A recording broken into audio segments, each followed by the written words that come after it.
Alright, hello everyone. Alright, let me just do the usual. Yeah, that's it. Hello, user one. User one gets straight in there.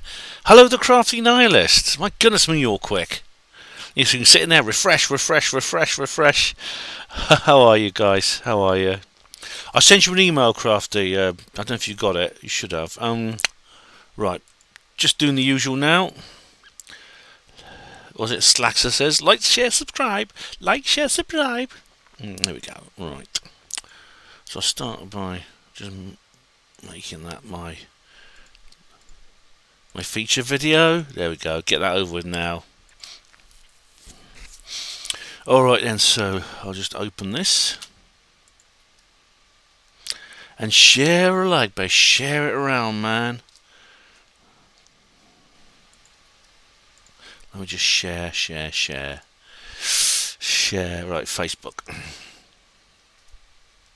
Oh, you replied. Right, you are, crafty. I'll check out the emails as soon as I've done this. Post to Facebook.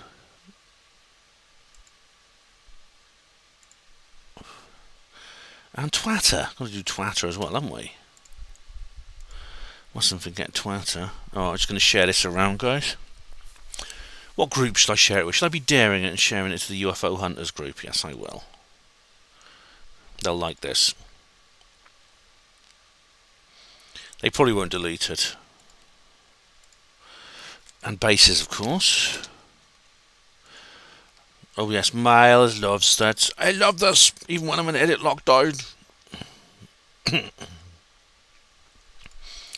Third. Oh.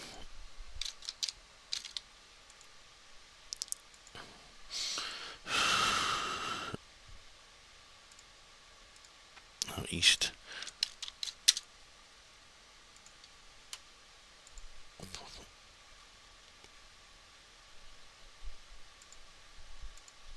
What else? Yeah. There you go, enjoy. Alright, and guys, how are you all? We have here Bernie Tucker, hello. I'm getting that YouTube's not receiving enough video to maintain a smooth stream. Oh, here we go. Open. Oh. Hello, David Schultz, how are you? As John Keel once said to me, watch your back, they're right behind you. Hey, you met him personally, did you, David? Oh, alright. Bumbleine77, hello, how are you? Greetings. Yeah, Mr. Nice, how do you do? 9 PM on a school night, utter bonkers, madness, mayhem. Well, Mr. Nice, this allows people like David Schultz to join in. It's a weekday, and you must remember that it's probably just after David and Terry Joyce and Gary Robinson and all my people, all my friends and viewers across the Atlantic have just finished work. Hello, Woody Black. So if I did this at 7 PM, it'd be right sort of in the middle of their afternoon. It's not much, I'd like them to participate if possible. How are you all, guys? Are you alright? I haven't shared it to Twitter yet. I'll do that now. There we go. Oh, James Fox. So I've just been distracted by something on Twitter. I know. I'll just retweet it just so I don't forget. Right, where's the video? Okay, let me just share it with someone else. I've got to just put this in DM.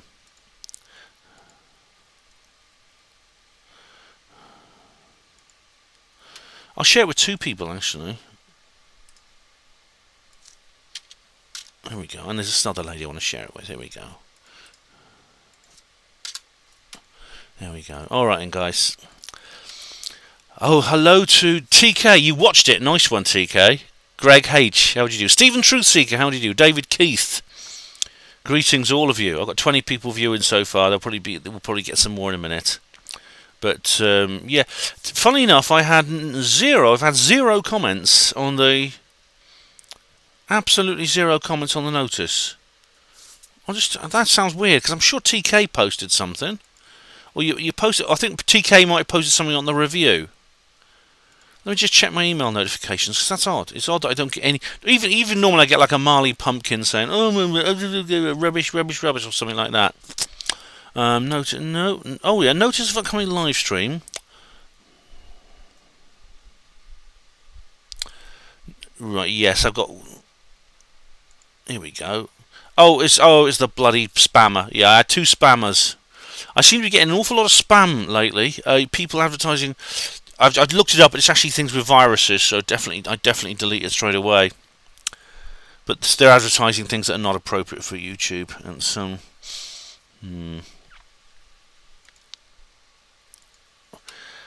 TK, the owls. You did, yes, TK. That's right. He's done his, as I said in the review. Hello, Martin Taylor. How do you do? Greetings. I'm fine, thanks, Keith. David Keith. I hope you are too. As I said, this Osunsanmi guy's done his homework. He really has. By the way, you may be able to hear wind on the mic. I've got the fan on. It's just too hot in here for anything else. It's weird because it's quite cool out there today. For some reason, my little room here is really hot. I don't know why. I defrosted the freezer in my house today. It was sort of, I tend to like to be the one that does it because the other guys are hopeless.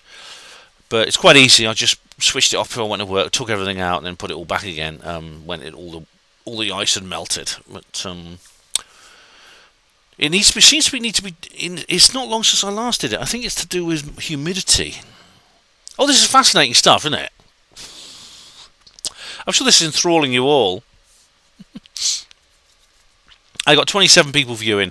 All right, guys, it's been nearly 10 minutes. So now TK's watched it. And now I want to ask you guys. Oh, Liberace got his heating on. Maybe it's Greg. Maybe it's that bastard upstairs. Yeah. Did you watch Slaxer? Slaxer's got his own Liberace now. Well, it's not. Unfortunately, he doesn't play his own piano. He just plays music on recorded music. But it seems to be because Slaxer, like me, lives in flats. He lives in a flat with other people living in the same building. Mr. Nice, has Thomas Sheridan taken over the AV movement? Now, who is running the alternative view conferences? Now, dear old Ian has shuffled off this mortal coil.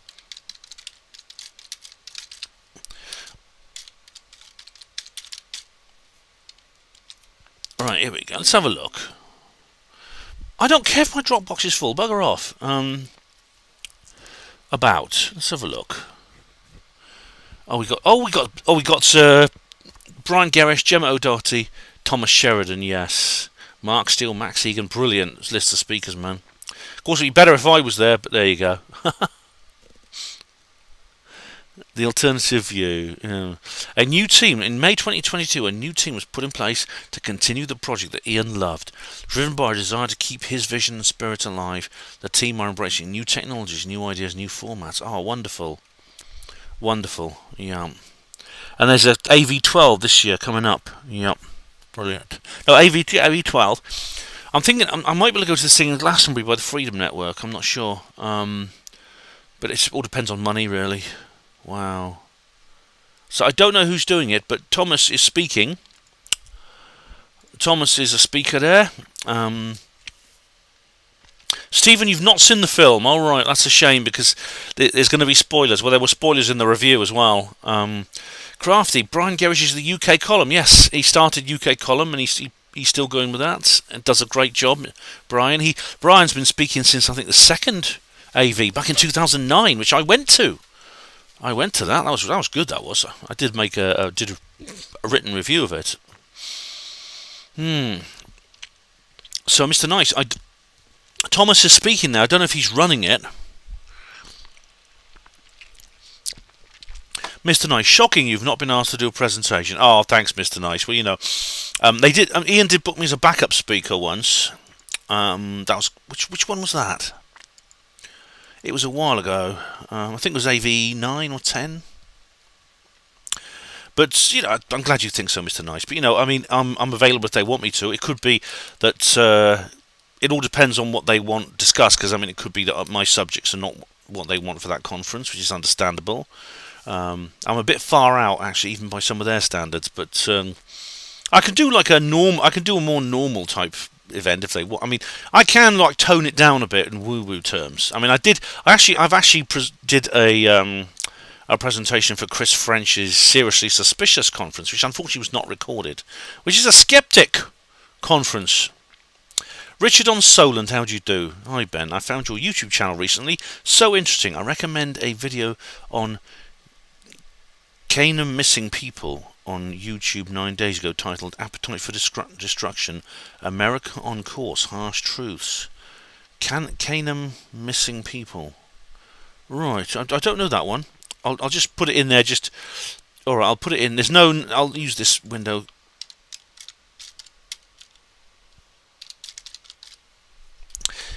Oh, it's Canaan missing people. Oh, Canaan missing project. Oh, that's David Polides' channel. Yeah, I subbed to him. Right, yeah. Thanks Richard. Thank you very much, Richard on Solent. That sounds very grand. Richard on Solent. Richard, Lord of the Solent. Jesus is my Lord. My favourite alien movie is Prometheus, Ben. What's yours? You know what? I think it probably is this one. Rhiannon Jones! Mwah! How are you, my dear? How are you? Is he going to ask me to define the word input? That's a private joke between us. Nihilist Lives Matter, hello. Stephen says, Ben, I thought you were too normal. And Richard, yes. Canaan missing people. David Polides, former cop in the USA. Oh, great. Richard, yes, Richard. I've watched the documentaries Missing 411 and Missing 400 The Hunted, and it was quite shocking stuff. Scary. But his channel, I watch his channel too. It's these mysterious disappearances are really common. Richard, yes, Richard on Solent. I'm a grand person. Stephen, I must be the far out one then, yeah. Oh, Rhiannon Jones, I'm late because I was cooking. Well, Rhiannon, I've seen your new cooker and it's understandable. Nihilist Lives Matter. My favourite alien movie is Alien, then Alien 3. I hate aliens with a passion. Nihilist, have you seen The Fourth Kind? Because you probably would find it a little bit much, I think. Bernie Tucker. Ben, you should have thousands of viewers. You are the best. Thanks, Bernie. Well, feel free to share my videos around. I used to have we didn't get thousands. I mean, I had used to average 1,500 after a couple of weeks. Now I'm averaging 400 or 500. That's my shadow banning. But feel free to share. You can break through these things. You can help me break through these algorithms. Anyway, guys, tell you what, some of you I know haven't seen it, and there is going to be spoilers. And you see that really, I think, I don't know if I recommend this, but it's probably best, as I said this actually in the introduction, it's best to watch the film without spoilers, because the spoilers actually, the experience of watching it without spoilers and watching it with spoilers is totally different, even if it's a minor spoiler. Hello, Darren Hesmondhole. How do you do? Now, tell you what, guys. Hit me with a number 1 in chat if you watched the film not knowing that it was fictitious, and you watched it to the end and you didn't know it was fictitious. Go on, hit me with the number 1 in chat.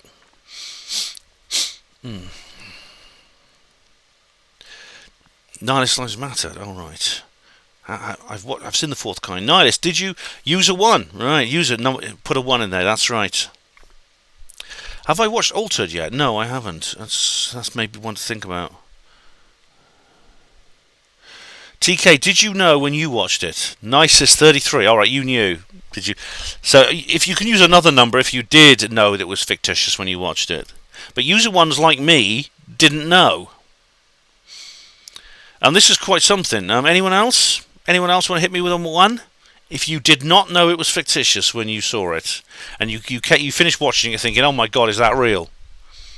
Did you? You see, I think only user 1. Oh, TK didn't know, right? So TK, you didn't know either, right? TK, right? TK and not user 1 didn't know. So that's going to be that's quite an experience, isn't it? That's quite. I think user 1, you googled it afterwards, just like I did. You checked it out afterwards. You checked it out afterwards because that's what I did. As you know from my original contemporary review, it's so vivid. It's such a vivid docudrama that I started wondering if the the Wikipedia page that said it wasn't real was fake. It was actually disinformation. It was backfilling.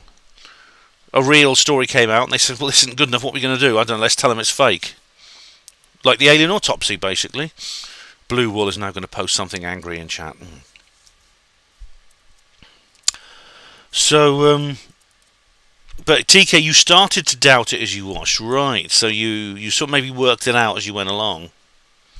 I didn't, you see. I didn't. Good evening, Donna Wallum. How do you do?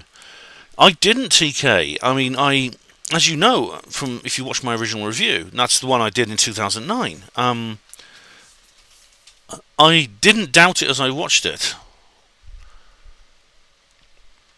One of the critics actually said that they were crushingly disappointed when they found out it wasn't real. To be honest, I was relieved.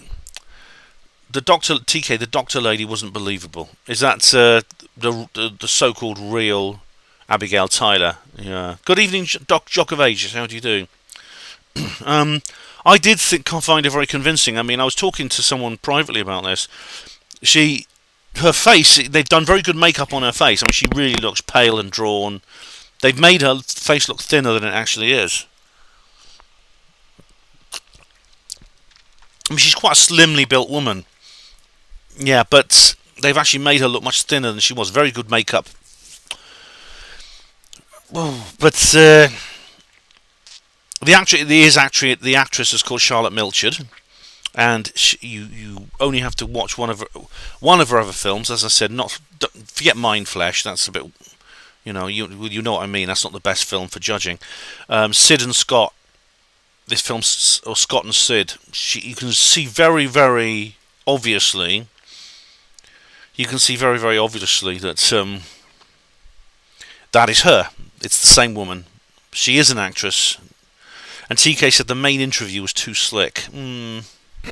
All cut shots and different angles. That to me didn't make it look on. They had 4 cameramen. Yeah, it was obviously a studio quality shot, and it was a place called Chapman University. I don't think it even exists. Let's have a look. I did Google it once and couldn't find it. Chapman. Chapman. There is a Chapman University. Here we go. A top private university in California. Chapman.edu. Let's have a look. There's a Chapman University. Yeah, but it does exist. Okay, they must have given permission for their name to be used. Yeah, which unfortunately the newspapers didn't, did they? You enjoyed it, TK. Great, yeah. So, User 1 and TK, the only people who didn't know that it wasn't real. I came out of the cinema thinking it was real. I knew, it was so vivid I thought it was real. And it's a credit actually to the filmmakers that they actually did that, so they did that effect so well. They really did. Like I said, this guy, like Steven Spielberg with Close Encounters, who researched UFOs beforehand and actually consulted J. Allen Hynek to the film as a consultant, and indeed, as you know, Hynek appears briefly in the film. This guy Osunsanmi, I don't know who he actually went to in terms of ufologists. I don't know what books he read, what he studied, but I'll tell you what, he did his homework. He researched the subject thoroughly, and as TK said, it could easily be real. This is what made it, I think, for me. It had a lot of authentic tropes. The screen memory, the owls, things like that. I mean, even though it had the levitation and the voice thing that's very, of course, a bit of a cliche since The Exorcist. Such things do happen. Because I had a long conversation with Ellis Taylor after this. I don't remember the details, but he did say, he told me he told me it's not real, but he did say it could easily be based on reality. It could very easily be a real thing. Now, funny enough, it's Mr. Solent. What's his name? Somebody on Solent. Stephen. What's his name? Somebody on Solent. Richard on Solent, who brought up this missing people. I mean, how many of those missing people that David Paulides is investigating on his channel. It's Can-Am. Can-Am stands. I remember now. Can-Am stands for Canada, American, Canada, America, because he works on Canada and United States. No doubt, there's other. These things happen in other countries, though. I mean, maybe if Gary Robinson's here, he'll tell us about Mexico, because I'm sure these things happen in Mexico as well. And it's not confined to North America. You'll find it all over the world. But Nihilist Lives Matter said you think it's real because it's chock full of cliches. Believe it or not, Nihilist, yeah. I mean, wouldn't say cliches, but it has a lot of the details that authentic UFO abduction, alien abduction, especially the more negative kind, does contain. That's what made me think it was real. It didn't overdo it. I mean, you say it was full of cliches. It wasn't too one-dimensional. It didn't overdo it, but he did it just right. He got it just right. He got that balance just right. And the actual authentic footage, the fake authentic footage, was very, very well done. And the way they blend it with, they mix it with the reconstructions is really extraordinary. Yeah. Nihilist says, what's the movie where a couple buy a house and their son gets abducted? They buy a shotgun, a dog, and board up the house. In the final act, they find a kid's drawing of a grey. Right, I don't. For a moment I thought it was going to be Signs, but no, there's no drawing of a grey. That's a film with Mel Gibson where he plays the father of some kids, and they it's very much like Alfred Hitchcock's The Birds. They have to board up the house, and these aliens are trying to break in. It is like The Birds, that's a very scary film by Alfred Hitchcock, where birds go crazy and start attacking people in vast numbers. But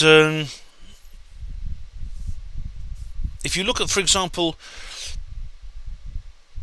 obviously they've also come across like Osunsanmi actually wrote the film and directed it.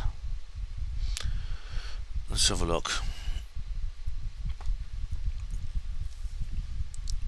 Yeah, we have it. The film is a pseudo-documentary purporting to be a dramatic reenactment of true events that occurred in Nome, Alaska, in which a psychologist uses hypnosis to uncover memories of alien abduction from her patients and finds evidence suggesting she may have been abducted as well. That's right. Yeah. At the beginning of the film, Jovovich informs the audience she will be playing a character based on a real person named Abigail Tyler, and the film will feature archival footage of the real Tyler. The quote-unquote Abigail Tyler seen in the archival footage, played by Charlotte Milchard.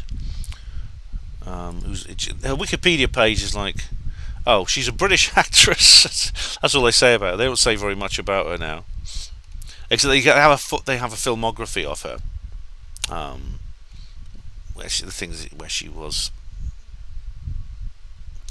and of course Scott and Sid is her best-known film. But she was. I think they used her because she's not very well known, especially in the United States. The film received negative reviews, but grossed 47.7 million. Also, we defied the critics. Yeah, but it actually does say Chapman University hosts a televised interview. Now, they obviously got permission. I mean, the filmmakers must have got permission, I think, to use that name. To use the name of their university, because, like,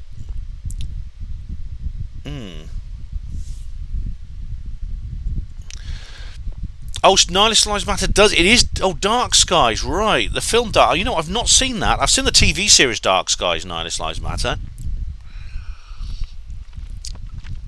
But I've seen the TV series. I've not seen the movie. David Schultz, Signs with Mel Gibson. That is a good film, actually. That grows on me. I didn't like it. I saw it in the cinema first and didn't like it, but it grew on me. It really grew on me. And Nihilist says, I don't like Jovovich, to be honest, a bit wooden. I thought she was very good in this. I mean, especially when she's really sad when when the little girl, Ashley, gets abducted. I think she's a good actress. I mean, I know, of course, she's best known for the Resident Evil thing, which is she's not like very very famous. I mean, probably the Fifth Element was her biggest movie. She's kind of a B movie actress. I think she's, I got quite into the Resident Evil series because I was researching zombies.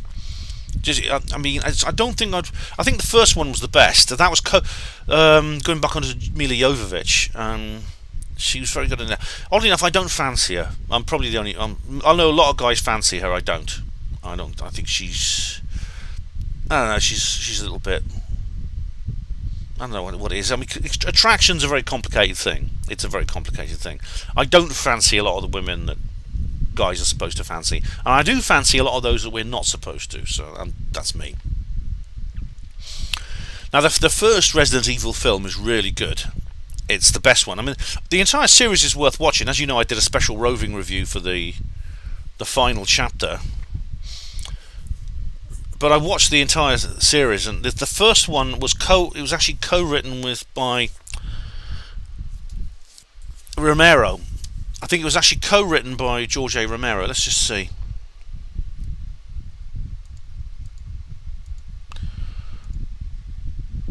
Let's just see. Mila Jovovich. Who is it?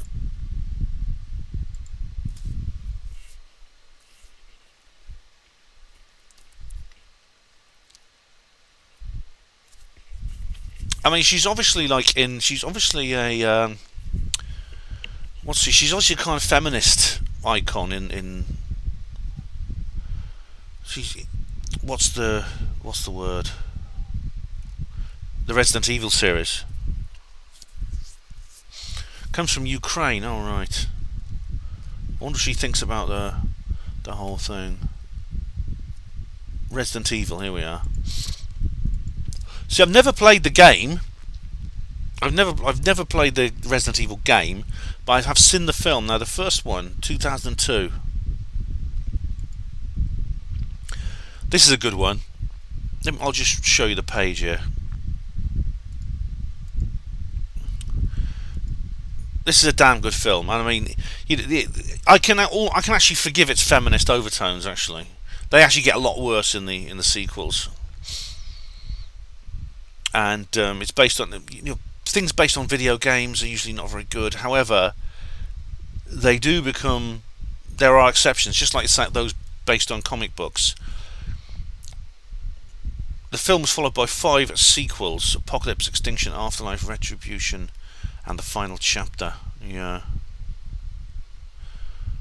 They're not all of them are pretty good, but this one is the first one was especially good because of I think the input of Romero really made it. Here we go. See, George A. Romero, first draft of his own rejected script, which quickly became widely shared pretty soon after it was leaked. McElroy revised the draft from early 1998. Yeah, that's interesting. That's what made it so good, I think, because they had Romero in it. George A. Romero, of course, being the king of the zombie movies.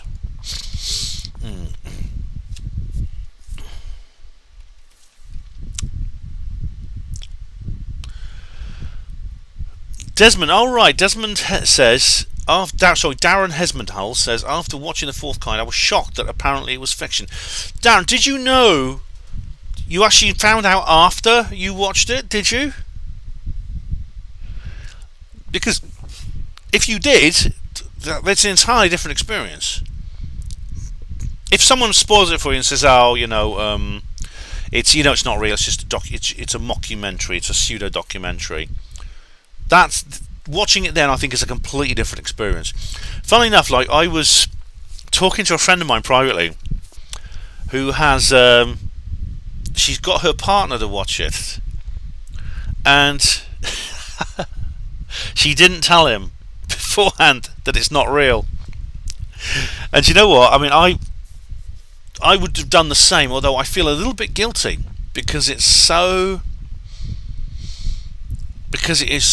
incredibly it is really scary. To watch it thinking it's real is really frightening. However, so I feel a bit guilty because it really shook me up. Like I said, I went to the pub I went with my partner at the time. We watched it together, and we went to the pub, straight into the pub next door to the cinema in the Kassam Stadium centre. Straight into the pub. Had a very shaky bottle of cider. I remember my hands were shaking. David Schultz, The Fifth Element is very good, yes. And she was great in that. And indeed, that's generally a very good film, quite underrated, I would say. It's a standalone sci-fi movie, which has quite a few big names in. You know, there's it's got what's his name, Bruce Willis. But it's intelligent, it's funny, it's really good. I mean, I thought Chris Tucker was so good in that as the gay black guy. He's hilarious in that. He's so funny, man. He's such a brilliant sort of camp actor. Dark Skies is okay, said Niles. Yeah, it's not bad. And no, it's Night and Dawn of the Dead are the only zombie flicks worth watching. They've said everything they have to be said about the subject. Yeah, if you watch 2 zombie movies, watch those 2. Watch the 2 first Romero movies. Although the others are worth watching. I mean, it's not. The others are worth watching, I think, but that is the classic. And indeed, Resident Evil is very heavily influenced by Romero, even though Romero's only had a minimal involvement directly.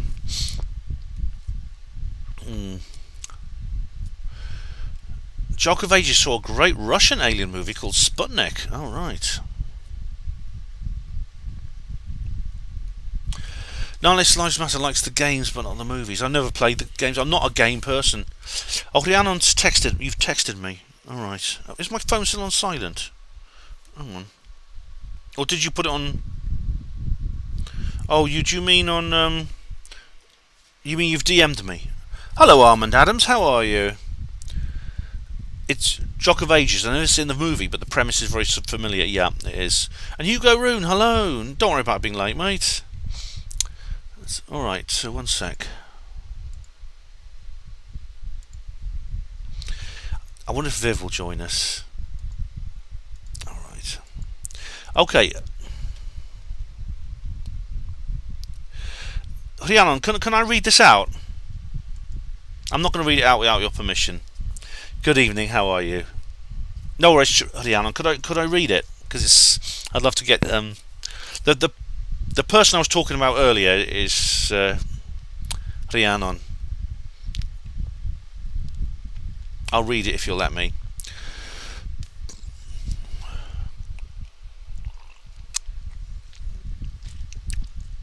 The truth of the matter is, oh, thanks, Rhiannon. I was saying earlier that I was talking about a friend of mine who showed it to her partner and didn't tell him beforehand that it was fake. It was fictitious, which of course is something I would feel a bit guilty doing that, because I know how it's quite shocking because it's so well done as a docudrama. It's so well done, but it's, I think, to tell people beforehand it's fictitious, I think makes it a different experience, and I think in the long run a less satisfying experience. I'm very glad I watched it without knowing that it was fake. This is why I was very careful to avoid those spoilers. Even TK actually posted in a comment underneath the review or introduction before the last comments reply video about how it was fictitious, and I deliberately didn't read that out. I wasn't going to censor him and delete the comment, but I didn't read it out. Here we go. Mike's theory is that the psychologist woman, that is Abigail Tyler, is a psycho who murdered her husband and is hypnotizing people to think they have been abducted to distract from what she had done. He also thought she murdered her daughter and is open to the possibility that she could be a serial killer who goes from town to town. He did think it was a true story, though. Oh!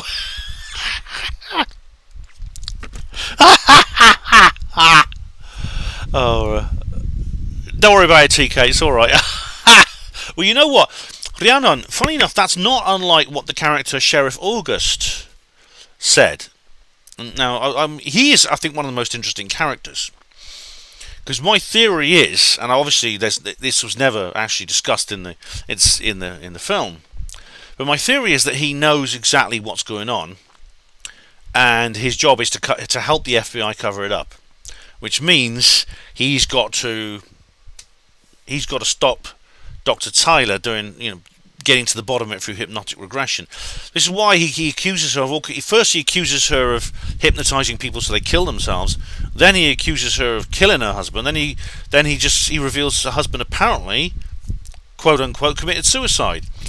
But that's pretty similar though, Rhiannon. I mean, she's serial. Oh man. That's an interesting idea. She's a super intelligent, an evil genius, an evil sadistic genius who marries men and then kills them. I mean, women have done this before. I know the feminists don't like it, but women can be as evil as men can be, and they're capable of the same sadistic crime in the same way that men are. There are women who marry men and kill them. Indeed, get into relationships with men, kill them. Get in relationships and kill them. So, but that's an interesting... That in itself, I think, is a good plot for a film. Yeah, I mean... David Schultz says, Ben, what do you think of the film Communion, 1989? We met Whitley Strieber at the John Keel Fortean Society in New York City back in the late 1980s. Right, that's where you met... You said you talked to John Keel. I think that's an excellent film. It's an excellent adaptation of the book, the famous book by Whitley Strieber. Whitley said he's really... This has completely taken over his life. And the film is really... It's Christopher Walken who's such a great actor, plays Whitley himself, and goes through this experience they had with the alien. Again, there's a lot of classic alien abduction experiences within that, including missing time, screen memory, stuff like that, amnesia, changes of personality, body markings, which is because Whitley, I believe Whitley's experience was real. He had no reason to make it up. He was already a successful author. He'd written a book that had been made into a very good film, actually, called Wolfen, a very, very good horror movie. So people just said, "Oh, this is just his new movie." No, this is just his new story. No, his family backed him up and everything. Stephen, you've seen Communion. That's very, very good. Then Mary 444. Hello, Mary. How you doing? Evening, Ben. Evening, all. I'm listening, but knitting. Only just joined when we got back from our walk. Oh, cool. Lisa Cry Freedom. How you doing, Lisa? Thanks for joining us. Rhiannon Jones. To be fair, Ben, she does look like a nutter. she looks. Yeah, she has that kind of look like. What's that character? She looks like. Yeah, she looks a bit like several crazy women in films, and she does look very much like the... I tell you what, she actually reminds me very much of the girl in the film The Ring. The hairs, the greasy straight hair and the thin face and everything. The big bulging eyes. You said she looked like an alien, and she... Oh, Stephen, you said something similar to the Blue Doctors. Oh, right, yes, those little blue creatures in Communion. Yeah, that was... They're quite... Again, these the different alien types are quite common. Armand, he was also in the Mothman. Yes, the Mothman Prophecies. Armand, yes, he played... I mentioned that actually in the review. The actor, he was actually in it. Will Patton, yeah, he plays the guy in the Mothman Prophecies who first confronts the main character. To be honest, it's not really, it's not really kind of... The actual film is very different from the book. I mean, it's basically a fictional story based on a book about something real. But it could have been better. I mean, it's not bad, the film Mothman Prophecies, but you need to read the book to understand the film. Jock of Ages, have you seen a trailer for the movie Nope, Ben? A new alien movie by Jordan Peele. It looks really good. It actually does, doesn't it? It actually doesn't look too bad. Oh, Mary 444, are you? Oh, I know who you are now, Mary. Welcome. How are you? Welcome. Now, I thought the trailer looked really good, but then you see when I found out it was by Jordan Peele and it starred Daniel Kaluuya. Now, have you seen my film called Worst Movies? A Hospital Porter Reacts? Because if you have, Jock, you will know that I watched the previous film Jordan made with again starring Daniel Kaluuya called Get Out, and it's absolutely appalling. It's dire film. It's abysmal. It's toxic. It really is. Funnily enough, like I was talking about this on Twitter the other day. I might do an article about this actually. This guy was giving it. You don't like Get Out? What's wrong with you? It's not, everyone I know likes Get Out. Everyone I know does. Everyone likes Get Out. And I was going. I thought, well, hang on. Are you sure? Are you sure they really do like Get Out, or are they just doing this? Yes, I like Get Out. Get Out's really good. And doing their kind of like Stepford wife thing. Because the thing about Get Out, if you watch it, you'll know. And if you watch my review in Worst Movies, my film called my own video called Worst Movies, I think that the film Get Out contains a conceptual element, which is kind of moral blackmailing people into at least saying they like it. And so, because it was such an awful film, that fact makes me want to take a step back from Nope. I mean, I'll watch Nope at some point because the trailer looks good. I mean, it could be that Jordan Peele and Daniel Kaluuya have really done it this time. They've actually made a good job of it. Let's just have a look. Nope movie.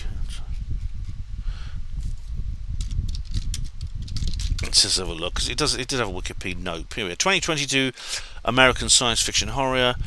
Co-produced by Jordan Peele, directed and co-produced by Jordan Peele, starring Daniel Kaluuya and a few other people here I don't recognise. Oh, it's got Keith David, right? Oh no, I know Keith David. Keith David was very good in Cloud Atlas. Yeah, that's probably the best known name in this film. Keith David, born 1956. He's an old guy. Yeah. He was in They Live, of course. Yes, he was in They Live, and The Thing. That's why I know him so well. Yeah. And Pitch Black. Oh, he's in loads of really good films, this guy. Pitch Black, that's very good. Pitch Black is a brilliant film. Yeah.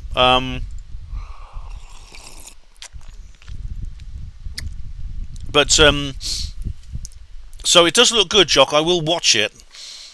But like I said, Jordan Peele, as I explained in my Worst Movies video, I got the feeling that he was just... I get the feeling that he's a bad filmmaker, and what's more, when he did Get Out, he really didn't have confidence in himself as a filmmaker. And unfortunately, when I watched the film, I felt that his insecurity was probably justified, and that... And I think he introduced this conceptual element in essentially, he probably thought, I'll put this conceptual element in, which was not necessary. It's not a bad idea for a plot, but they put in this conceptual element that essentially says no distributor will dare turn us down, no critic will dare say a bad thing about us, no one will admit that they don't like this film, except me, because I don't give a damn. Anyway, but I will watch Nope, Jock. Yes, I will watch it when it comes. It's only in theatres right now, so I'll have to wait. Anyway, Lisa says many floods and fires in interesting places right now. Don't worry, it's going off subjects, okay, Lisa. And Viv was saying something about that too. Nihilist lives matter. My girlfriend got abducted by aliens when I was working away. They gave her an STI. STI. What's an STI? Not an STD, was it? Leon says, to be fair, Ben, she looks like me first thing on a Monday morning. That's Dr. Tyler. I think most people look like they're in the morning, don't they? Stephen, you saw the little blue creatures when you were astral projecting. Oh, man. Hello, Leah Brown. How are you? Oh, Stephen, I noticed you're on Facebook, mate. Thanks, I'll check him out, yeah. Jock of Ages. I'm not a fan of Jordan Peele either, but this surprised me. Well, you know something, Jock? Maybe I should watch that. Because maybe it's just because Get Out was complete shit doesn't mean this film's going to be complete shit. Leah Brown, Daniel Kaluuya was good in Psychoville. Yeah, was he in Psychoville? Psychoville was a good series. I like that. I'll tell you what, I got him mixed up with I got Daniel Kaluuya mixed up with John Boyega, who of course was in Star Wars. Now John Boyega was in a film about an alien landing. I can't remember what it was, but I did see him in this film. It was actually quite good. About aliens coming. It's kind of a comedy, but it's about aliens coming down in East London or something. Oh, Lisa says, can we just say a massive thank you to Ben for the White Stag poem? It meant a lot to me, Ben. Thank you. Lisa, you're very welcome. I'm so glad you like that poem. And you've done Lisa Cry Freedom's done a video adaptation of a poem I wrote. The poem text is on the Ben's Bookcase blog. But do please check out Lisa's wonderful video she's made about that. Yeah. Patrick Patel, hello, welcome. Great show. The movie reminds me of the Steven Spielberg's Roswell miniseries he made a long time ago called Taken. It is a bit like that, isn't it? Although it's not as...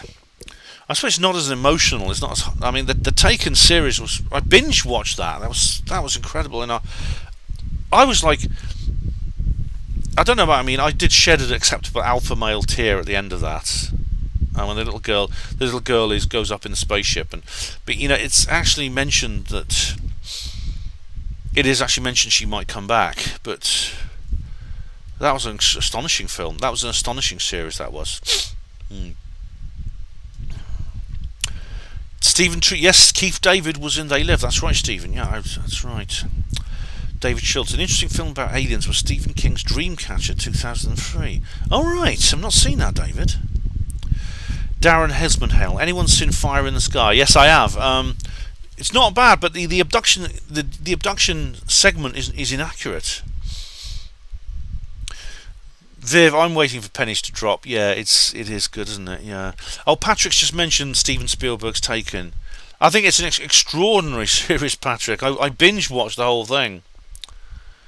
Yeah, I binge watched it. Nihilist Lives Matter says John Boyega is insufferable. I think his mum must be Diane Abbott. Yes. Yeah, I thought his... I don't like him from what he's said recently. I don't think he was right for Star Wars. I did enjoy the film he was in about aliens, but the guy himself is an absolute, complete and utter grievance monger. He's typical brainwashed, a BLM kind of... we're victims, slavery, and all that sort of thing. David Schultz says, we met Bud Hopkins back in the 90s, even on a book tour. Oh, man, I'd like to have met Bud Hopkins. His book's really good. I really like his book. Oh, I won't repeat what Stephen Truthseeker just said.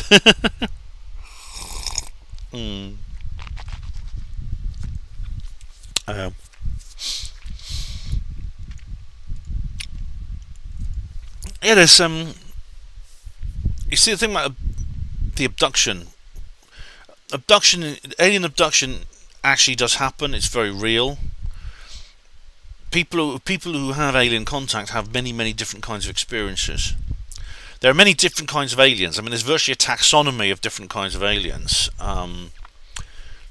Greys, large, medium, and small. Nordics, little cretins and mantids. There's so many, and they appear all over the world. Interestingly, in all kinds of different cultures, and including cultures which don't have the sci-fi films that we watch in their culture. They don't watch them, so excuse me. It begs the question, what's actually going on? What's actually going on? Now, it's. I mean, I think some people. Yeah, exactly. Nihilist, tall greys, reptilian Nordics, illegals, illegal aliens. Yeah. Patrick says that's a nice coloured drink. Looks quite flavoursome, but I want to see you dunk biscuits into your coffee mug next time. Right. Well, Patrick, I might make myself a cup of tea, and I don't have any biscuits with me, but I might have a cup of tea in a minute. I think we're going nearly an hour. I might make myself a cup of tea. Hello, Alex Ritchie. How are you? You see, I think some people have alien experiences, and they tend to then project their experience onto the whole subject in general, which I think is a mistake. And Helen Jones says they're all illegal. Well, technically, yes, they don't ask permission to come down here and take people. Funnily enough, they don't need permission. This is why I don't go along with this. Oh, they've done a deal with us. They met Eisenhower and they made an agreement.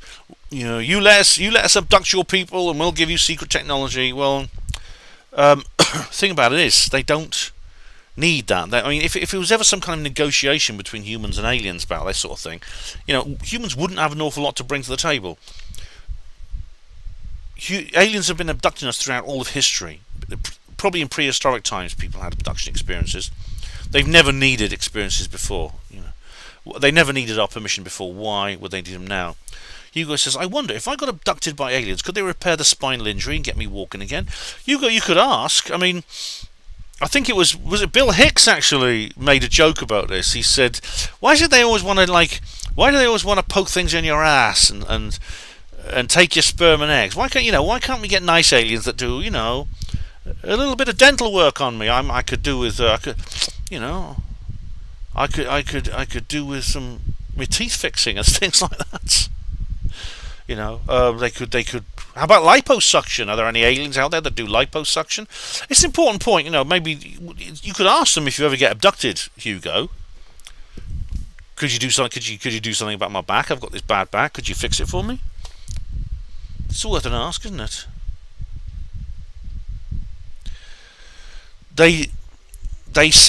Some people describe their encounters as joyous. Nihilist Lives Matter. I've got a cup of tea. I've got a half packet of custard creams. Probably better than sex. I don't want to ask you about your private life, Nihilist Lives Matter. I really don't. But maybe you get extra good tea. Oh, Hugo. Yeah, I'm glad you like that.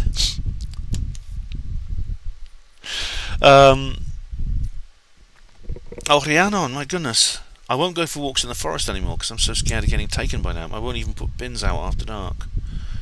Welcome back, Stephen. Rhiannon, it's actually very rare. I mean, what the David Paulides things is incredibly rare. Despite the fact it's more common than what people say, and obviously he's identified hundreds of cases. When you consider that millions of people, for example, in the area he deals with, which is North America, when you consider that millions of people regularly go out into they love the great outdoors. In US and Canada, it's a major pastime. Hunting, hiking, rock climbing, things like that. Camping out, it's a major pastime in the United States. The national parks, for example, millions of people visit the national parks. I know hundreds have gone missing, but when you consider, and others of course others go missing, and there's a very good reason why they go missing. They end up falling down they're falling off a cliff, or they get grabbed by a bear or something, and usually evidence is found of that. They find bones and ripped clothes and things like that. It's actually extremely rare. I think you're much more likely to be, if you go for a walk in the woods or go for a walk in the national parks in North America, you're far more likely to come a cropper in a more conventional way. That is just getting lost, getting too cold and freezing to death, falling down a slope, breaking your leg, and not being able to get out again before you die of thirst, things like that. It's like those two Dutch girls, Chris Kramer and Lysiane. What's their names? Chris Kramer. This is a one mystery. I think is actually not a mystery.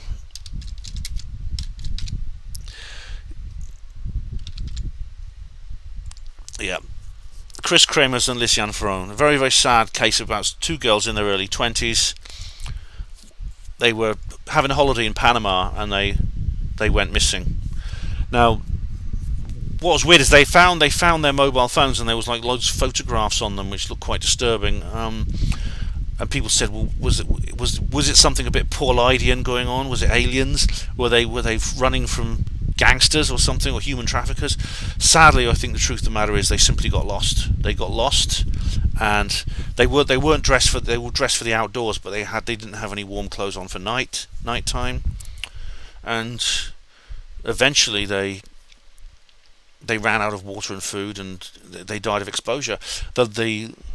The flashing of most of the photographs taken on their phones are taken at night with a flash, which means they were simply using the flash to illuminate their path, or even maybe they were trying to signal to passing aircraft.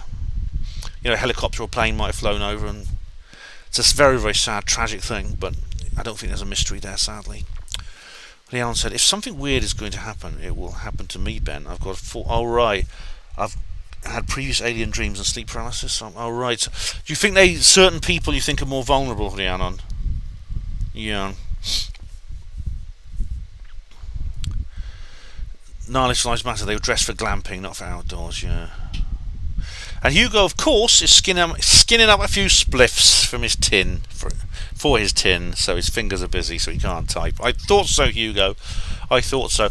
Guys, I'm going to have a little. If we're going for an hour, I'm going to nearly an hour. I'm going to have a cup of tea. So, actually, I can still talk to you while I make it because I've got all my tea making stuff here. So, there we go. I got this. Someone gave me that. These are these are lovely. These are. I've got loads of other tea here as well when that runs out. Where's my sugar gone? And I've got to get some more sugar. One sec.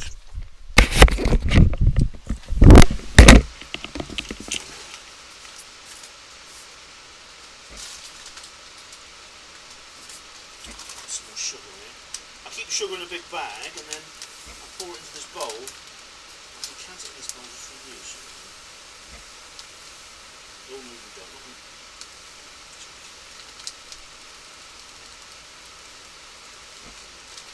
It takes me months to get through this bag, so I'm not a sugar thing.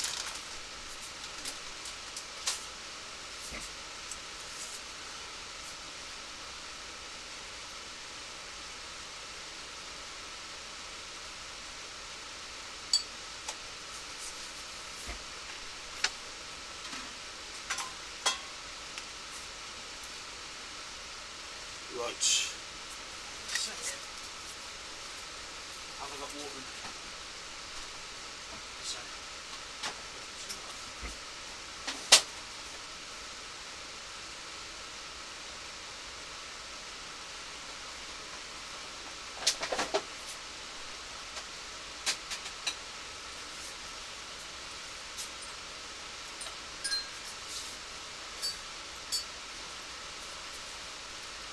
I'm just going to nip to the bog as well. Back in a sec.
Right, guys, hope you're all. How you doing?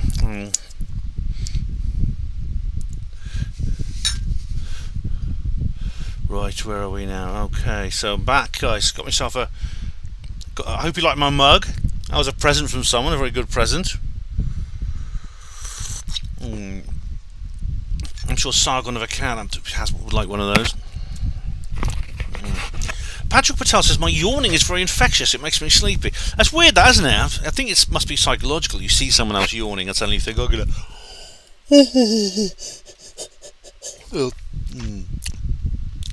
Martin Taylor, if the aliens could make me permanently 25, I'd be happy.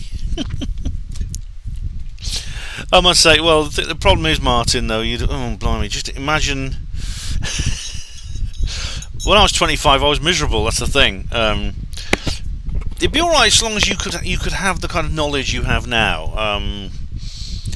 The problem is, like, if you could be young and have the knowledge and life experience of someone older, that would be great. But of course, you can't have that. It's impossible. That's the problem. Lilac Lives Matter should take tea, salt and sugar. Better for your taste and health. Look at the size of that bag. Yeah, nice. It does last me a couple of months. I'm tempted to paraphrase Bill Hicks again. Hey guys, there's something I had to tell you. You guys who don't take sugar in your tea, I've got something to tell you. People who don't take sugar in their tea die every day. Sleep tight. Alex says Kate Shemarani ain't happy with that intake burn. Well, what does Kate care about it? I mean, it's got nothing to do with Kate. I like Kate. She's great. She's someone in the NHS, or used to be in the NHS, I can respect. Nilis says I've gone for a dump. No, I haven't. Oh, Rhiannon says she makes me lots of luxury Welsh food. She does indeed, yes, Rhiannon does. Johnny Nigma, hello, Mr. Mayor. How do you do? Pray silence, please. The Mayor of Brecon is in the house. Tea from the hillsides and valleys of Wales. That's right. They pick them. They grow them in special greenhouses, don't they? Yes.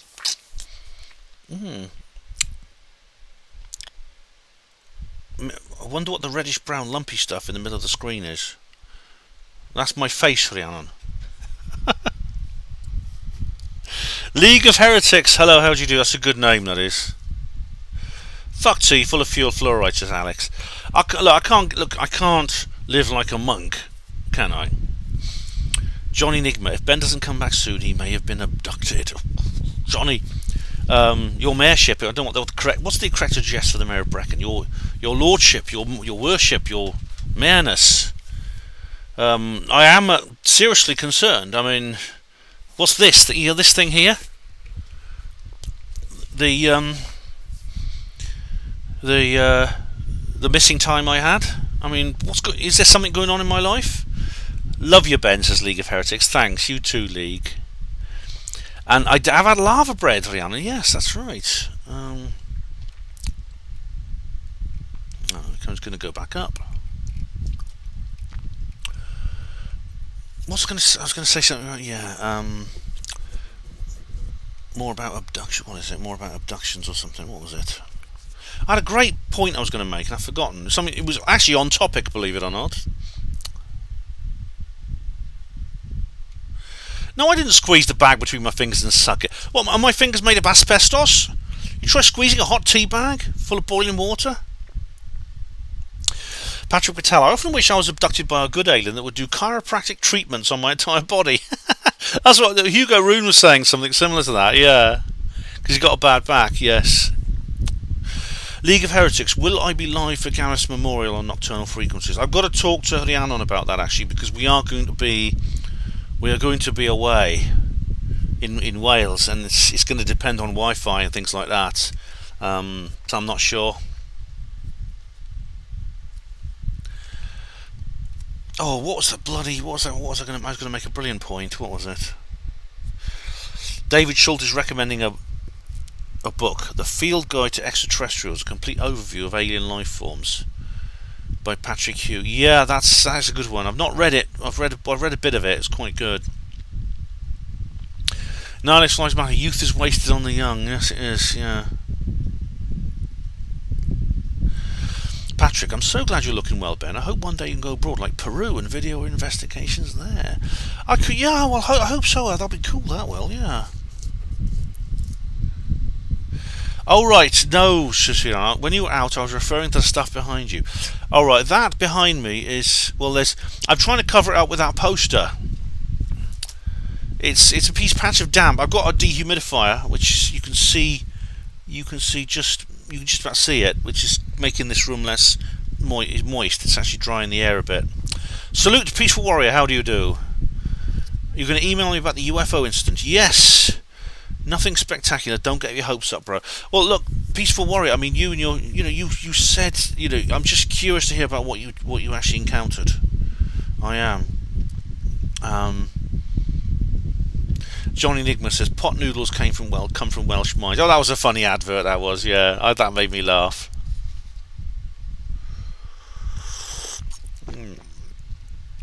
Patrick Patel's mentioned the Nazca lines. Yeah, that was very interesting, wasn't it?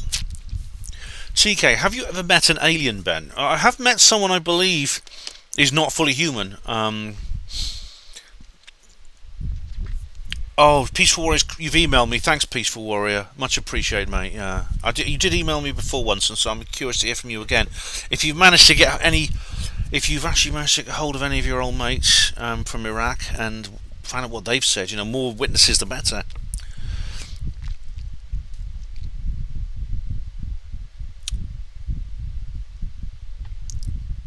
Alright, Hugo says it's a bit of an exaggeration. I've got a bad back, understatement. Spinal injury, paraplegia, a bit worse than the bad back. Sorry, mate. Yeah, sorry, Hugo. I didn't mean to downplay it. I know what your condition is. Lee says, I once saw a black rectangle over Liverpool. Alright.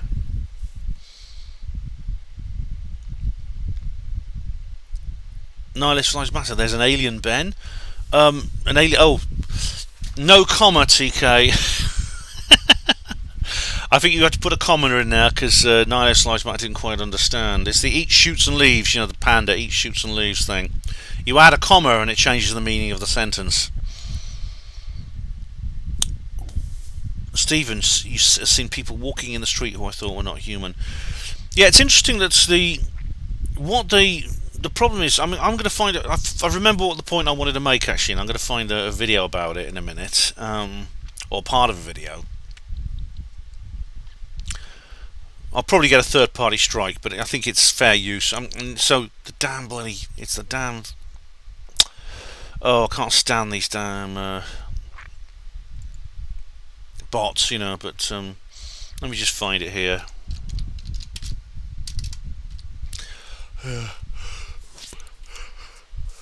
Right. Oh, let me just find it here.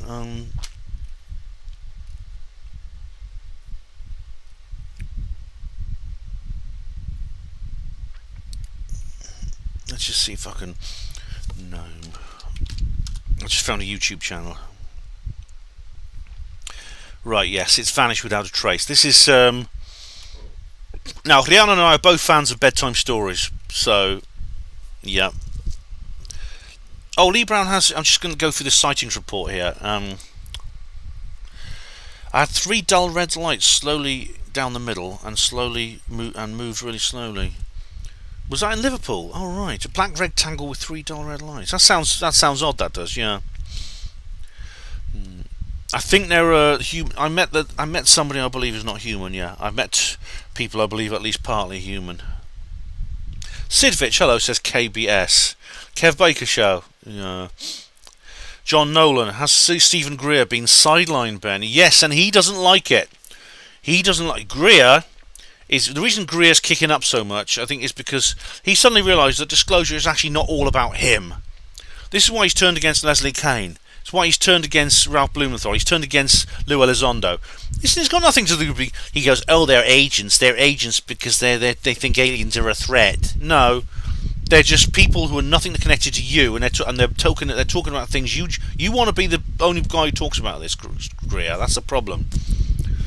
Yeah, Greer. I'm getting a lower and lower opinion of Greer every day. Anyway, guys, I've just found the video I'm looking for. Now, Rhiannon and I know about this. So ads. Hang on. Let me just put you on display capture. No, this is the oh, okay, skip. Okay, this is the channel I recommend. This is all fair use, by the way. I'm not going to play you this whole video. I'm just going to play a segment of it. Bedtime Stories. This is a bloody brilliant channel. How many of you? I'm curious. Just how many of you heard of this? Put a 1 in chat if you've heard of this. Rhiannon and I love this. We really do. Put a 1 in chat if you've heard of Bedtime Stories, or you watch if you've watched them. Because I reckon, I'm just curious to find out, because I reckon a lot of you will watch this because you've got taste.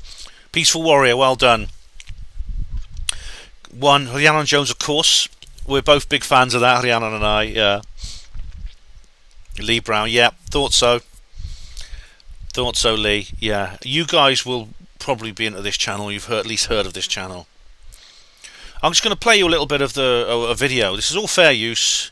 And I will get a bloody strike, but there you go. And the drawings, yeah, it's all these animated, these drawings, which are like stills, but they're so well done. This guy can really sketch monochrome drawings really well. These people, these 2 people who are into this, who do this. Here we go. Yeah, I think that cat, Lee, that cat is having a go again. Here we go. Right, vanish without a trace. Here we go. It talks about Nome. Here we go. Various cases in Nome. Here we go. Right. Who went on to conduct a full review. Where disappearance. Investigations. Stating that they did not feel the local police would. Here we go. Of these disappearances became clear. With so too did investments in the city. But due to its isolated and remote location, it has remained an important transport and trade hub. You see how different it is. If you just look at pictures of Nome, you can see how incredibly different it is for how it's portrayed in the film. In the film, it's actually filmed in a different location. That's right. It's filmed. It was actually shot in Bulgaria and partly in somewhere in Canada, I think, if I remember rightly. Let's have a look. Production. Shot in Bulgaria and Squamish, British Columbia, yeah. The lush mountainous setting of Nome in the film bears little resemblance to the actual Nome, Alaska, yeah. That's because, Nome is... Nome, you can't, it's too cold for trees to grow there. It's basically tundra. You have like coarse grass and bushes which really have to grow during the 3 months when it's not freezing cold, when the temperature gets above 0. It boasts 2 airports, along with a busy dock area, and it is via these facilities that most visitors enter or leave the setting sun. 21-year-old Eric hailed from an Inupiat. It's just another case. Has continued. An extensive search with. Okay, it's coming a bit. 2009. Oh, here we go. Right. Through it. And had she drowned in the nearby waters? This is talking about there has been multiple disappearances in this town. There's something mysterious, kind of Paulidian disappearances, and there's been multiple UFO sightings as well, which I think Osunsanmi knew about. He knew about this when he was writing The Fourth Kind. This is what I mean when I say that he did his homework. He seems to know stuff. He also seems to know. As I said, there's something about Nigerian filmmakers. Even though he is resident of the United States and he's lived in the United States most of his life, he has Nigerian roots, and he will be familiar with Nollywood. There's an awful lot of supernatural stuff in the films that come out of Nigeria. Her body should have quickly washed back ashore, much closer to the town. As with Joseph Balderas, come on, give me my third-party strike. And active missing persons case. I don't know if Rhiannon has seen this one. Are desperate. I don't know if you've seen this one, Rhiannon. It's worth watching. For information. The whole thing. In 2009, the city became embroiled in a very public controversy with Universal Studios concerning a viral campaign which had been launched by the company relating to the Mila Jovovich film The Fourth Kind. There you go. Oh look, it's the owl, isn't it? The owl face from the movie. The movie is set in Nome, and the plot ties the disappearances to wider UFO activity reported within the state of Alaska. A series of fictional abduction cases purporting to be genuine and to have originated in Nome were published online, causing anger and outrage. Yeah, there was actually these were fake newspaper articles with the headers of Alaskan newspapers.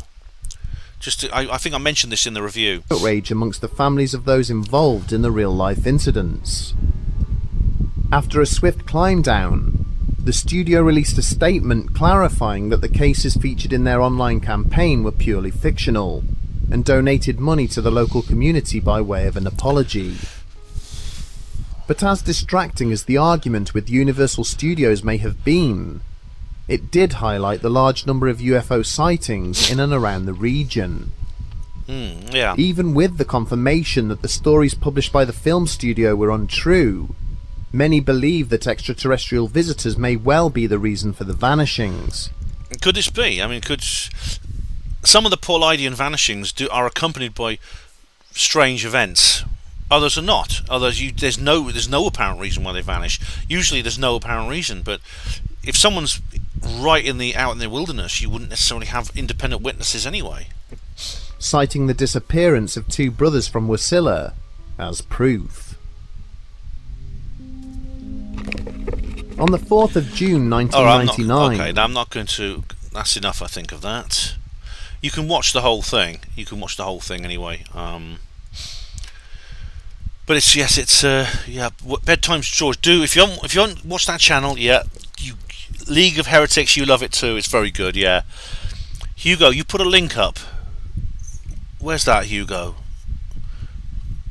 Oh, put a link up. Alright, yeah, sorry, I'll put a link up now. Yeah, I'll put it up now. This is the video.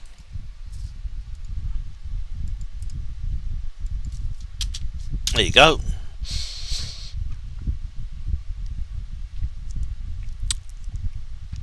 Steven says, don't play it. Libra, oh, you sent it to me, Lee. Thanks. Sent me a sketch. Great, no worries. Oh, Hugo's found it anyway. All right then.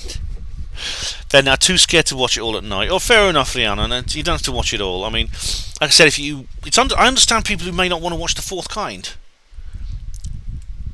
because it is really, it's disturbing. But you see, there is something about Nome. Obviously, like the filmmakers were, I think, probably playing on this, and they probably had heard about it. They probably were inspired by real events, by real things. Oh, Steven said, I don't want you to get a strike. Thanks, mate. It wouldn't be like a full copyright strike. It would be a third-party strike. I got one for my last live stream. Funny enough, I got it from the bloody Lynmouth footage, which is like so old. It's like, what is it now? It's like 80 years old, almost. It's just old news reports from 80 years ago, and I got a bloody strike for it.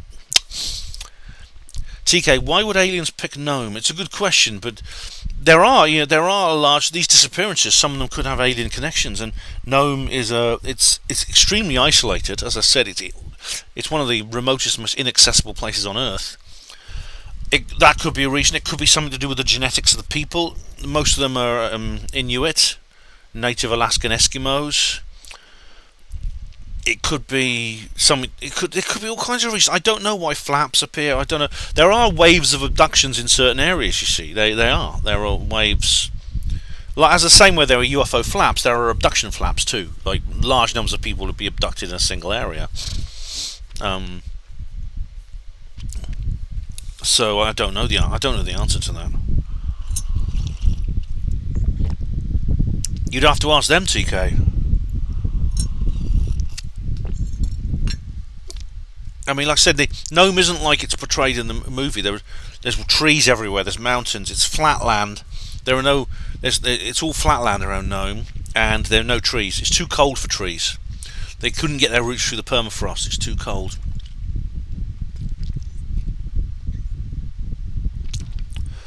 Yeah. So if you look at Nome, it's Nome, Alaska. You can have a look at the real Nome here. See. Is a city in the Nome unorganized borough of Alaska, United States, located on the Seaward Peninsula. Right, it's right by the Bering Straits, by the Bering Sea. Population 3,699. Minus whoever's been abducted. Yeah.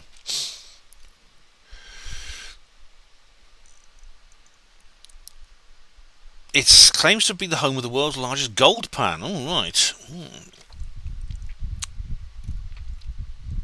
And is that a flying saucer? No, it's not. It's a kind of like a... Welcome to Nome. It's established in 1901. Right.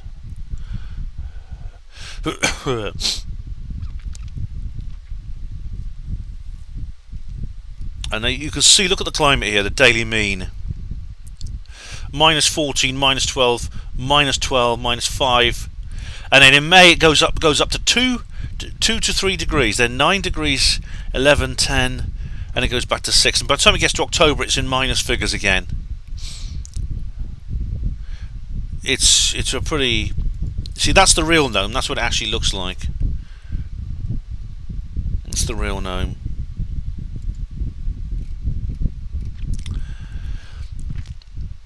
Here we are. This is an old. That's an old picture from 1900. There's Nome in 1900. Just some tents. Probably people went there after the gold, I suppose. And you see, this is where houses began in 1907. What's this? The annual Itarorog Trail Sled Dog Race. That sounds like fun. Yeah, you've got people. It's a lot of Arctic. You see, there's US, Canada, Argentina, Germany, Norway, Russia. It's all like cold places. There must be the... Gold mining has been a major source of employment and revenue in Nome through to the present day. Nome Chamber of Commerce. How many of them have been abducted, I wonder? There is a University of Alaska Fairbanks that operates a regional satellite facility. Public schools, private schools, media. Nome's airwaves. It has radio stations.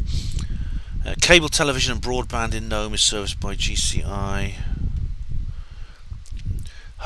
Nome is home to Alaska's oldest newspaper, the Nome Nugget. Nugget again is gold, isn't it? Yeah, the Nome Nugget. Now the Nome Nugget actually was one of the banners actually featured on the infamous website, the viral marketing website for the film, and it had like fake news stories about alien abductions. And the Nome Nugget, Alaska's oldest. So you had that banner, and underneath, record, says here, look, oh my god, record abductions. We've had 3 people going missing and aliens have been seen and things like this. And of course it wasn't true. It wasn't true, and they complained.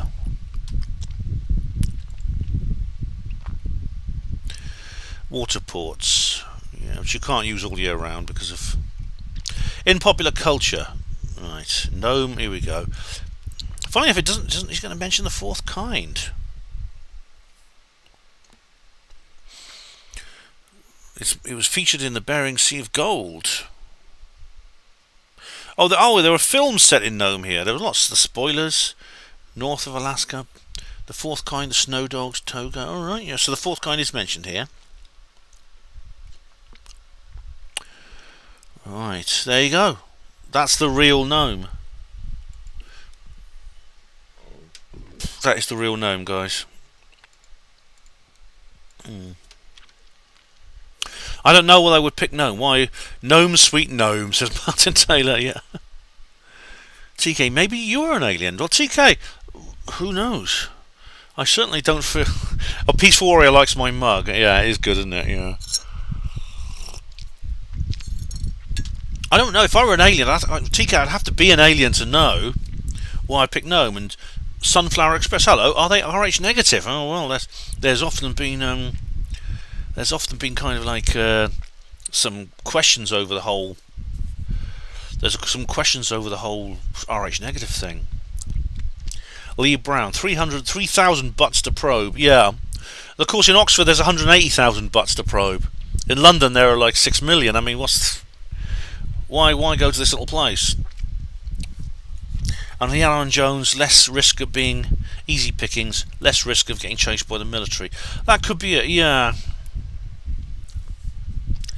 TK, why discuss a fake aliens thing, Ben? Well, TK, I think it's an interesting film. It's very hard hitting, especially if you don't know it's real. It's very vivid, it's very well made, very believable.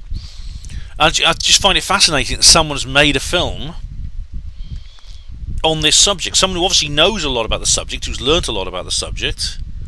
He may even have read Hapanwo, I don't know, and seems to know and has made this really remarkable film. Hello, Diego Rivera. Israel Diego Rivera, genius to the real geniuses here. What is the God connection to the aliens? Well, this is explored in the film, like the creature, the voice, that voice comes out speaking Sumerian, saying, I am God, I am the Father, and things like that. And this probably refers to the Anunnaki, who were considered gods. They're often just described as gods.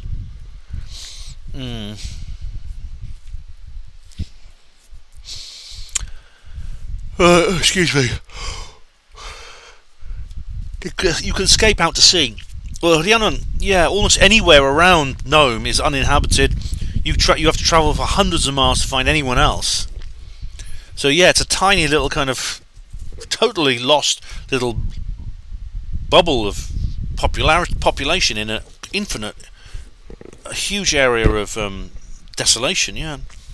Livestream Recordings UK. Hello, Ben. Did a skywatch up on Buster Hill yesterday, hoping the aliens would return. They didn't, sadly.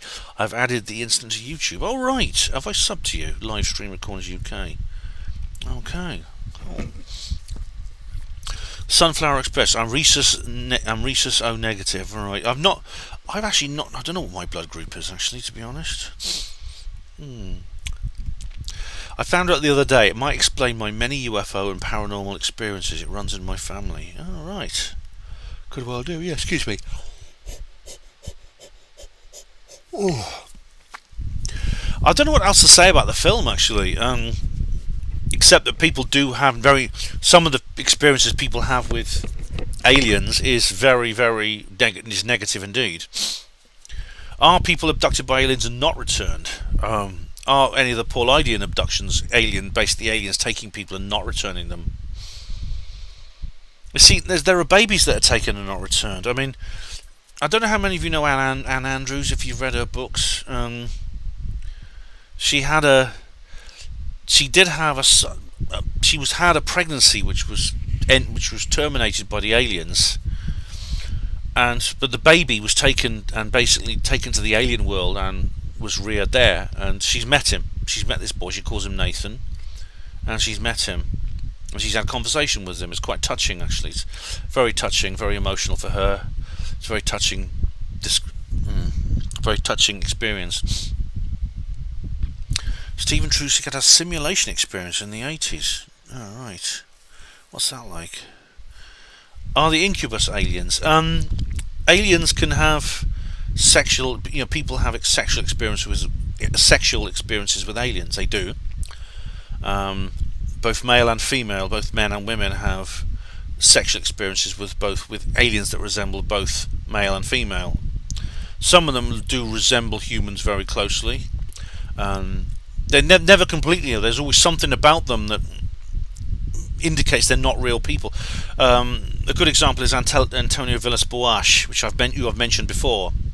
His abduction by creatures, and one of them looked very much like a human woman, and he ended up having sex with this creature. But there was something wrong with it. She wasn't quite human, and she didn't look quite human. Yeah. Social dilemma, Brother Porter, Pride and Dignity. It's Trevor from across the pond in Canada. Good evening, my brother. How you doing? Nice to see you, Brother Porter.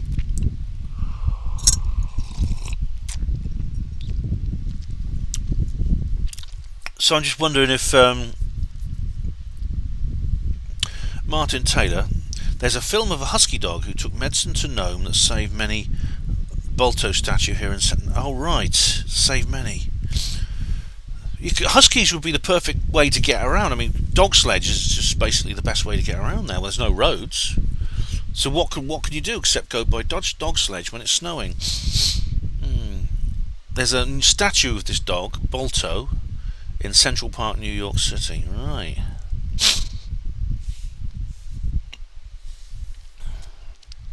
You see, if you watch The Missing 411, there is a couple of occasions where there's some kind of clue about what happens. Now, in my case, you know, when I had that missing time, there was that person walking towards me who disappeared, if you remember. If you watch that film, that video I made. Also, there was Bruce Maccabee's wife. Do you remember? The lady who was hunting with a bow and arrow, and she was up in a treehouse, and that weird cloud of something came towards her.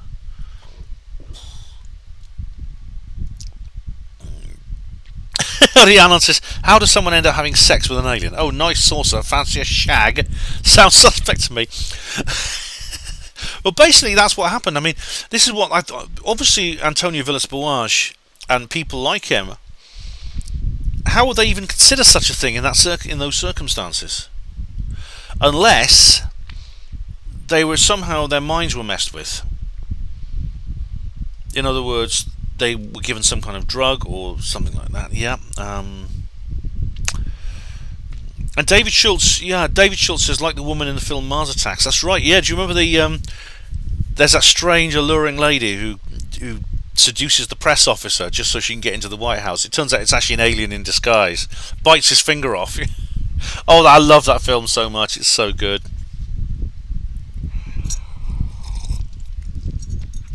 Lee Brown, which alien species is the sexiest? God knows. No, not the football manager Diego Rivera. Antonio Villas-Boas. But there are other examples as well. But children are taken. I mean, as I said, Anne Andrews' child. Thing is, with Anne Andrews, it was actually, they normally take babies pre-born, like embryos, fetuses. In the case of Anne, she got pregnant and then she woke up one morning in a pit and had what she thought was a miscarriage, and she went to the doctor. It's all in her book, so I'm not breaching the confidence here. And the doctor examined her and said that there's no pregnancy. You were not pregnant. We must have misdiagnosed you. Phantom pregnancy, things like that. You know, we just misdiagnosed you. And then later she had an abduction experience a few years later, and she saw her son Nathan. She saw him grown. He'd grown. He was like standing in front of her as a young boy, and she made a comment about it. She laughed and made a comment about his hairstyle and things like that. And she has had several encounters with him. So, is there the I do wonder if that sort of thing really happens with people who are taken, like the young girl. What the young girl Ashley being taken in a beam of light. I mean, that's live stream recordings. Who was the popular UK ufologist who claimed to have sex with an alien? He lost it, but seemed to recover. Tony Topping live stream recordings. Again, he's another good example. Tony's actually, his book, I actually did an interview with him where he describes the whole thing, and it makes him, it's something, he actually starts weeping. It really is something really real for him. And his upcoming book, it's all going to be about it on his upcoming book, which I'm looking forward to reading a lot. Lee Browns wouldn't like waking up with a mantis in my bed. No, I would have had to got very drunk the night before for that, Lee. I really would. Yeah, I really would.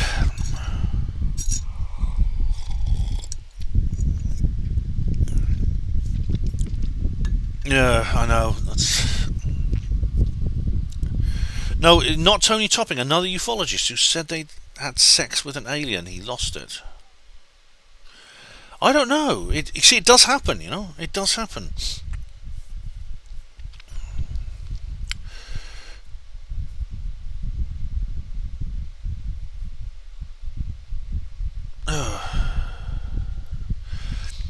Rhiannon Jones has mentioned Metamorphosis by Franz Kafka.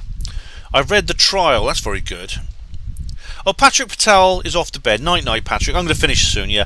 The Trial is a very good book, which really, it's actually published posthumously after Kafka died, but it's about the person. It really rung a bell with me when I was like suspended from the hospital about a year. They don't tell you what you've done wrong and things like that.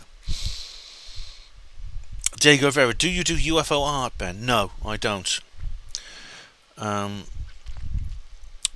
thing about it is, though, I mean, I write about UFOs. I paint pictures with words, you could say, but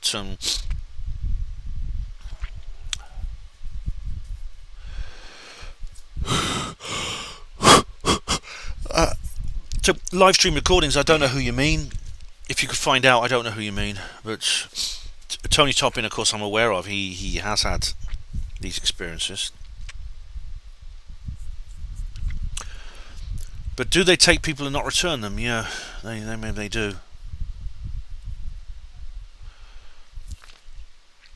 It's possible, these things, when they take people or take beings, whether it's a fetus or someone older, whether it's temporary or permanent, it appears there's some kind of family connection. So it's almost like some of them are actually, some of them are actually related to the aliens anyway. Green Sky 17, Communion 1989. Yes, good film that. It was. Diego Rivera, what about doing a painting of black goo? Well, that should be pretty easy, shouldn't it? Yes, like some black paint and some paper. No, Bernie Tucker. Yeah, I feel sorry for Tony as well. He's a good guy. He rage quit the James Whale show last night or the night before. I haven't seen the whole thing, so I don't know exactly what happened. But James Whale is basically, he likes to wind people up. He's a shock jock these days who just winds people up. And I feel sorry for Tony. I know that what Tony's talking about is real. I found Tony a very reasonable man. If you're reasonable with him, he'll be reasonable with you. But of course, I suspect that James Whale did one of his usual wind-up jobs on him.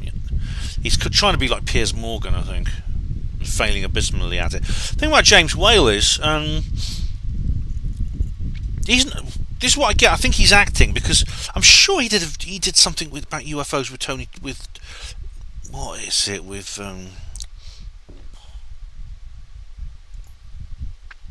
what's his name? What's that bugger's name? Oh dear. Timothy Good. Where is it? Hang on, see if I can find it. I've got loads of old radio shows here and there and everywhere,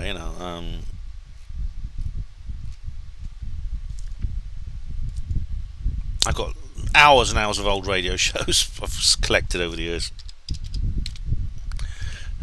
Let's have a look. Might turn up.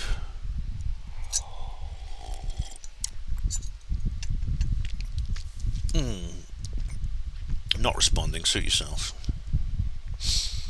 I'll try again and try back in a minute. Ben should go on the James Whale show. You said that on Twitter, Diego Rivera. I'm quite happy to. Yeah. David Schultz says there's a film called Under the Skin. Isn't that about chronic Lyme disease? Diego Rivera. Richard D. Hall was on James Whale's. Was he? See, there was a time when... Oh, not responding. Oh, come on. Bloody thing. Alright, somewhere I've got a radio show of... I have a radio show of Timothy Good and James Whale.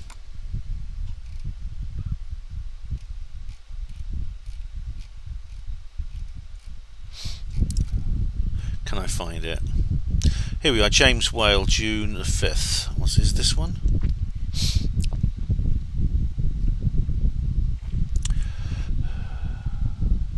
Is the only truth. Everything else is the illusion. It's a new time for anything other. And that's David the Icke, greatest hypnotist in the world. That's the because David if Icke we one. are editing our reality. A kid whose mother stayed around because... These 13 David years or Icke so, again. I've travelled to over 40 countries. I've talked to thousands of people from all There is walks one of life. somewhere. I've read and I've studied and I've met scores and scores of other researchers around the world, coming from very different backgrounds, who are coming to the same conclusions. And the information... Somewhere there's one with Timothy Good. Sorry, I'm wasting that. I don't want to waste your time, guys. It's frozen again. Alright, okay. Anyway, guys, I'll check back on that in a minute. Nope, still not working. Alright.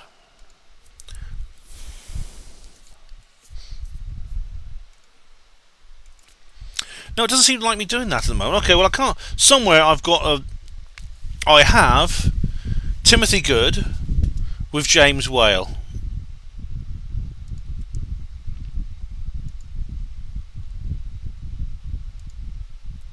Okay, a little bit of a.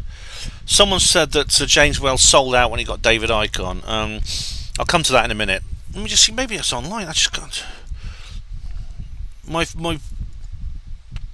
Oh, this damn thing's not working. Hang on.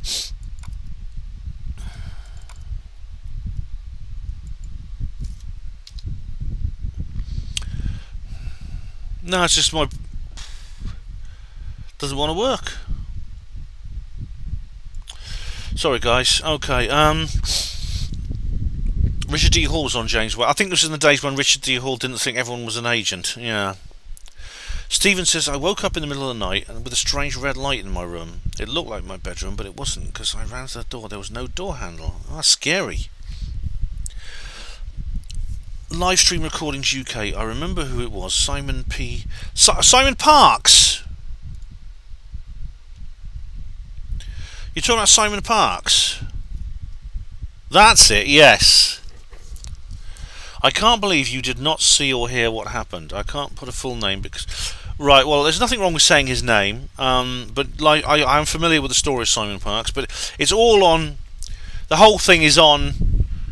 He talks quite openly about it. There's even been a horrible mainstream media documentary about it being made, which I was asked to be on it, and I said, get stuff, not a chance. So Christopher Everard was on with James Whale as well. Timothy Good. He did a really good interview with Timothy Good, and I've got a recording of it somewhere, but my computer's not working very on that sort of scale at the moment. But I don't know what you mean about selling out because he used to get David Icke on. He sold out when Stephen, I think you mean he's sort of sold out now because he's just like he's getting Tony Topping and people on, and he's like winding them up like Piers Morgan. It's not the first time James Whale has been two-faced. Because he did these interviews, he did 2 interviews with David, which were really good. Then he got someone else on. So he had another show where someone called in and asked to talk about David Icke, and Whale said, "Oh, you want to talk about? You phone in this to this show, and you want to talk about David Icke, and you expect to be taken seriously," and cut him off. Yeah.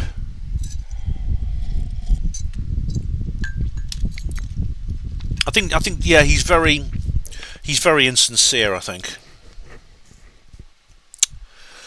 My files haven't been corrupted. It's just that the file, the search thing, it's just not working very well. The folders aren't working very well. It's probably because I've got this. I need a new computer. I'm going to get a new desktop soon. I've already arranged it with the people at the shop which I use. Live streams. You did see it then, Ben. I told Simon to get some help. I hope he's okay, Simon. Live stream recordings. I didn't see that. No, I haven't seen you talking to Simon. I've watched Simon's own videos. He does regular reports on his own channel, usually on BitChute because he's banned from YouTube, I think. And he was on this horrible mainstream media documentary. And I've met Simon. I've met him a few times. Spoken to him. I like the guy. But I have not seen that live streams Recordings UK. No, I'm happy to watch it, but Simon's had a lot of bad press. I mean, this is why it bugs me that you get these like warring lynch mobs, and all of ufology now is just a collection of lynch mobs fighting each other. It's like medieval justice, ordeal by hashtag. And there's people like turning against Simon and like Miles Johnston and myself simply because other people have attacked us, and some people are just turning against us because of that. We need some kind of due process. I wrote an article about this. It's actually one of my few popular articles on Hapanway Voice, which I thought was actually a good one, which I'll show you.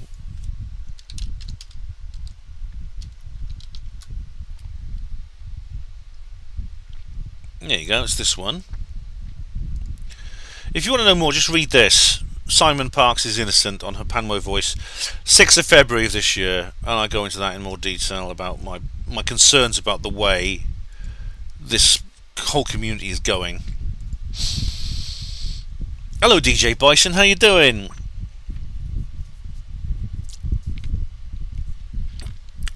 Right. Someone said that Under the Skin is about an alien disguised as a woman. Oh, right.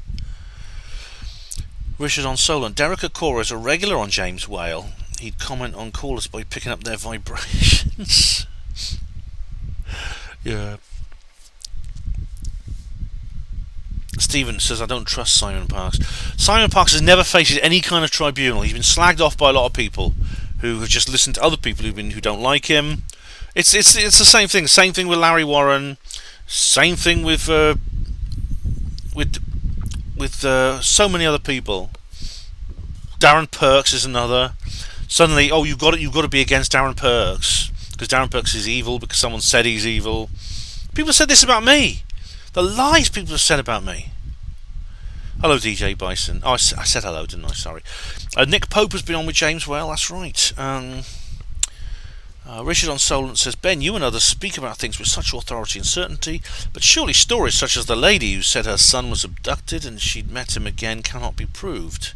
Not having a go, by the way. It's a fair comment, Richard. It is. But I know Anne. I've known her. I've met her a few times. I've even stayed in her home when weird things happen there. You know, weird noises and stuff. And it's worth reading her book. She wrote 2 books. There's Jason, My Indigo Child, but there's an earlier one as well, which I think she co-authored it with somebody. That was very good. And she's done a video as well. Oh, I see. Like you live streams recordings UK said I only commented on his YouTube channel. Oh, right, that was before he was banned. I take it. Yeah.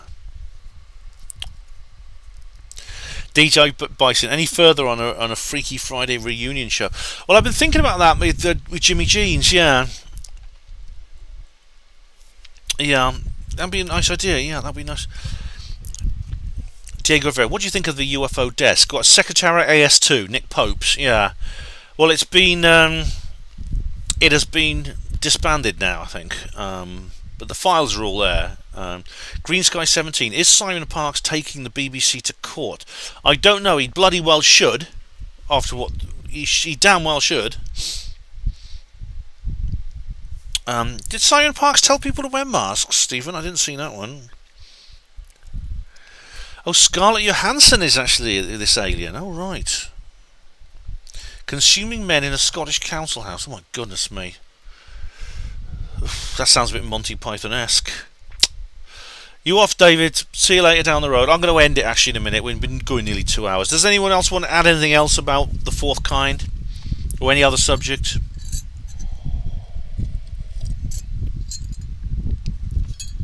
I'll tell you what I've got planned. I'm going to do another comments reply video soon because I'm going away actually.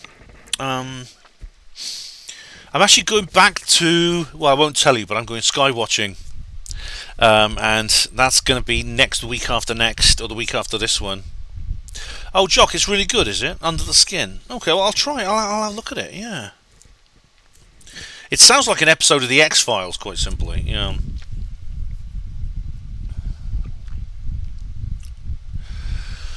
Live stream recording says I don't have any problems with trolls. I post all my UFO pictures and footage on Facebook and YouTube so that people know they are not CGI. Well, I don't know if do I sub to your channel? I should do.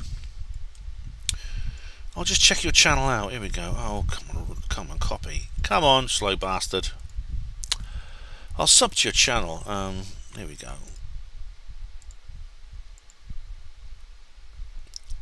Oh, it's not here. Oh my goodness, I can't find it. Oh dear, you'll have to post a link in chat, mate. I think you've been shadow banned.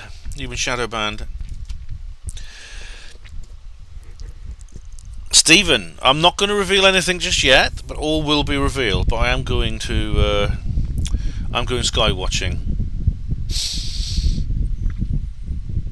Oh, live stream recordings. Can I come on your sky watch? It's not a public one, I'm afraid. Live stream. I think it's just private. It's up to the people who are organising it, but it's a private event. But I'm going to do, before I go, I'm going away Wednesday week. I'm going to do another comments reply video. I've also, what else have I got to do? I don't know. When I go away, there won't be any videos from me while I'm away, but I will do a video of my journey, my adventures, so you can enjoy them when I get back. I do actually. I could put up another video. I mean, one I've been editing. It's one of these videos that's never really finished though, because I can always add new bits to it. But I think maybe it's a good time. Yeah. Thanks, Livestream. Stephen, I won't say where it is. I'll keep it as a surprise where I'm actually going to be. But you'll see when I get back.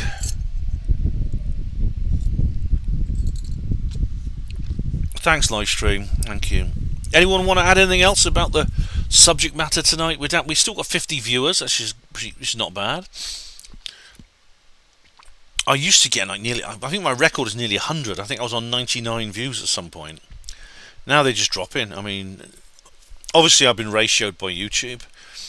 Maybe I should try doing a live stream on Alt-Tech actually, because you can do live streams on Odyssey now. I should try doing that. If I get back, says Rihanna. Oh dear, yes. If I survive the experience, yes. Alright guys, if no one's got anything else to add, I want to say a big thank you to everybody who is posted. I really, really do. Lee Brown for the interesting thing about the rectangle. Stephen, Truth Seeker, Livestream Recordings, Rhiannon Jones, Richard on Solent, new viewer, thank you for posting. Jock of Ages, who else? David Schultz, Green Sky 17, DJ Bison, Diego Rivera, and everyone else. Thank you very much for posting on this live stream. Do go watch The Fourth Kind, although of course if you've watched this by now it won't be quite the same if you know it's not real, but it'll make you less scary. It'll make it a less scary experience, but it'll somehow really spoil it, I think. Hello Jake Yorkman, how are you? Good luck with your sky watching video. See you, Donna Wellham, thank you very much. Night Hugo, thank you very much for being here tonight, and hope you enjoy your spliffs. Right, with no further ado, I'm going to end it there, so take care everyone. And there'll be another video soon. Take care, user one, all the best. Lee Brown, you too. Jake Yorkman.